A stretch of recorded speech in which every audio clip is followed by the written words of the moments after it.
আমরা 3 ভাই বোন, 2 বোন আর 1 ভাই। যখন আমরা আকশালাকিয়ার মতো ছোট ছিলাম সেই সময় রমজান মাসে সারাদিন ইফতারের জন্য অপেক্ষা করে থাকতাম, কারণ ইফতারিতে আমাদের 3 ভাই বোনের জন্য আলাদা আলাদা করে 3টে থালি সাজানো হতো। আর সেই থালি নিয়ে 3 ভাই বোনের মধ্যে খুঁটিনাটিও লেগে যেত, কারণ কার থালিতে কটা আঙুরের টুকরো পড়লো, কটা আপেলের টুকরো পড়লো, আর কটা তেলে ভাজা পড়লো, এসব তো মিলিয়ে দেখে নিতে হবে, তাই না? আব্বা মা রোজা রাখতো, কিন্তু মনে হতো আমরাই যেন রোজা রেখেছি। যদি কেউ আমাদের জিজ্ঞেস করতো কি রে রোজা রেখেছিস, যদিও তখন অত ছোট বয়সে রোজা রাখতে পারিনি, তবুও বলে ফেলতাম হ্যাঁ রেখেছি তো।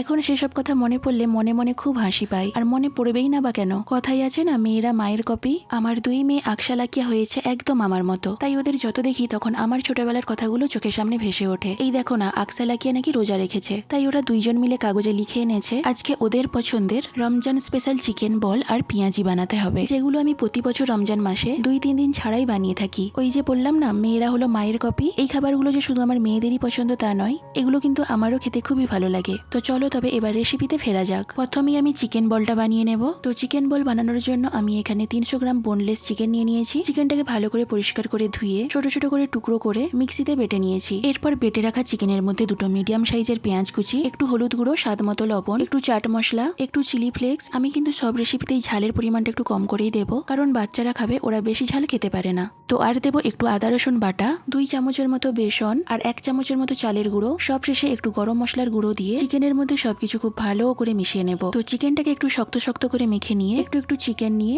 গোল গোল বলের মতো তৈরি করে নিয়ে গরম তেলে সোনালি কালার করে ভেজে তুলে নেব। তো দেখতেই পাচ্ছ চিকেন বলগুলো আমার ভাজা হয়ে গেছে। এই চিকেন বলগুলো খেতে কিন্তু দুর্দান্ত লাগে। সারাদিন রোজা রাখার পর ইফতারিতে এই চিকেন বলগুলো একবার খেলে অন্য কিছু আর খেতে কিন্তু ভালোই লাগবে না। আর একটা কথা, এই চিকেন বলগুলো একটু গরম গরম খেতেই বেশি ভালো লাগে, তাই ইফতারিতে এই চিকেন বলগুলো খাওয়ার সময় আমি মাইক্রো ওভেনে একটু গরম করে নিয়েছিলাম। তো লাকিয়ার পছন্দের চিকেন বল তো আমি তৈরি করেই ফেললাম। এরপর আকশার পছন্দের মুসুর ডালের পেঁয়াজি বানাবো। যেহেতু এটা পেঁয়াজি হবে, তাই পেঁয়াজটা একটু বেশি করেই লাগবে। তো আমি আগে থেকেই একটু বেশি করেই পেঁয়াজ কেটে রেখেছিলাম। আর এটা হলো মুসুর ডালের পেঁয়াজি, আর এর জন্য আমি 1 কাপের মতো মুসুর ডাল ভালো করে ধুয়ে ভিজিয়ে রেখেছিলাম। তো ডালটা ভিজে গেছে। তো এরপর মিক্সিতে আমি ডালটাকে বেটে নেব।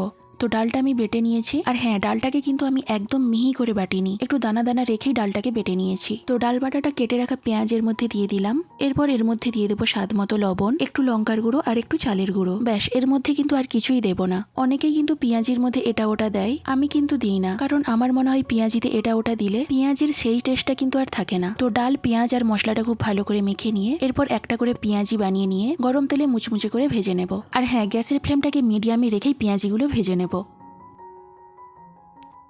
তো দেখতেই পাচ্ছ আমার পেঁয়াজিগুলো ভাজা হয়ে গেছে।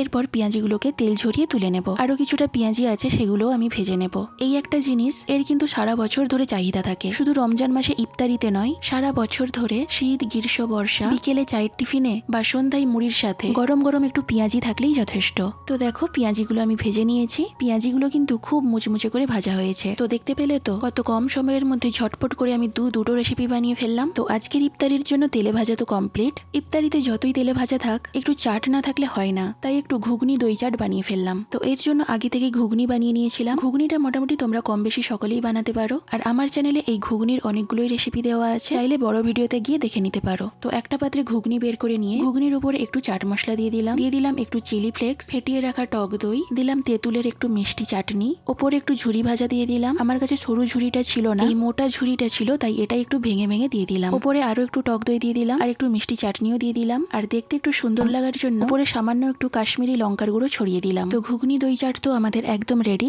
এরপর ইফতারির জন্য কিছু ফল কেটে নেব। প্রথমেই তরমুজটা কেটে নেব।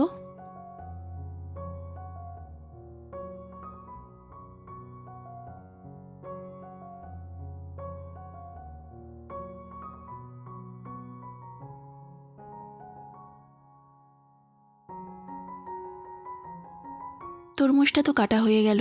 ইফতারির সময় শরীরটাকে তো একটু রিফ্রেশিং করতেই হবে, আর তার জন্য আমি এখানে পাকা বেল আর টক দইয়ের শরবত বানিয়ে নিয়েছি। শরবতটা বানানোর পর আমি শরবতটাকে কিছুক্ষণ ফ্রিজে রেখে দেবো। তো এগুলো বানাতে বানাতে ইফতারির সময় প্রায় হয়ে এসেছে। আমি এবার ইফতারিটা সাজিয়ে নেব। তো একটা বাটিতে খেজুর নিয়েছি, আর একটা প্লেটে আঙুর, বেদানা, লেবু নিয়েছি, আর একটা প্লেটে আপেল, শসা আর শাঁকালু নিয়েছি। তরমুজটাও নিয়ে নিলাম, চিকেন বলটা নিয়ে নিলাম, একটু কাঁচা ছোলা সেদ্ধ করে একটু তেলে পেঁয়াজ ভেজে নিয়ে সেদ্ধ ছোলাটাকে তেল আর পেঁয়াজের মধ্যে নেড়ে নিয়েছিলাম। তো ছোলাটাও নিয়ে নিলাম। নিলাম মুসুর ডালের পেঁয়াজি, ঘুগনির দই চাট আর ফ্রিজ থেকে শরবতটাও বের করে নিলাম। তো ইফতার সাজানো আমার একদম কমপ্লিট।